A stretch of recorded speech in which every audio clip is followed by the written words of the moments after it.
right. Posture's okay? Just like that. all right. Hi, it's David Mann from the Middays at Life 100.3. God gifts us in all sorts of ways, but this doesn't come without its share of weaknesses. I don't know about you, but some of the areas in my life that I'm weak in, I never thought that God would be able to use them the way that He has. You know what I mean? Like you'd rather just not do public speaking for fear of embarrassment, or you put off that tough conversation with your friend because you don't like confrontation. Part of my personality is that I'm a pretty competitive person. I like to win, which in some ways has helped push me, but it's also probably pushed others away from me. I remember completing Easter egg hunts as a kid with cousins and doing whatever I could to collect the most chocolate. When we would play sports at recess, I was usually the one keeping score. These are just things that I wanted to do because I wanted to stay on top of it. I wanted to win. Fast forward to my first year at university and I joined a Bible study with Power to Change.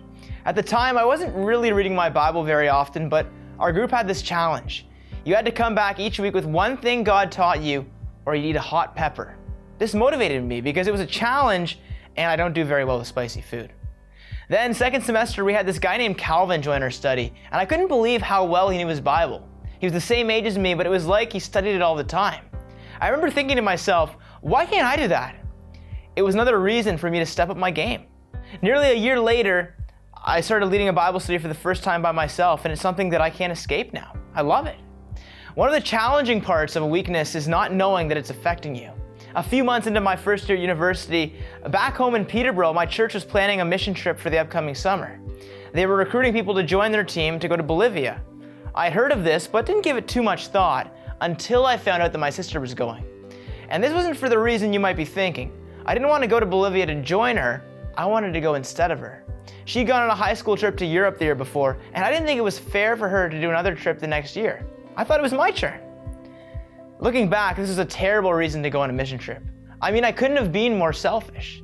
But thankfully, God still used this. He gave me a greater love of Him, my teammates, and the people of Bolivia. He even provided this amazing job that summer for both my teammate Brent and I. You might be thinking, this is great, but being competitive, prideful, that's one thing, David. God can never redeem me. I'm here to tell you He can. Are you willing to be redeemed?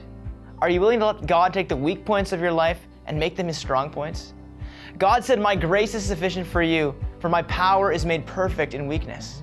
You'll always have weaknesses, but rather than dwell on them, give them over to God. When you do this, He can do His mightiest work.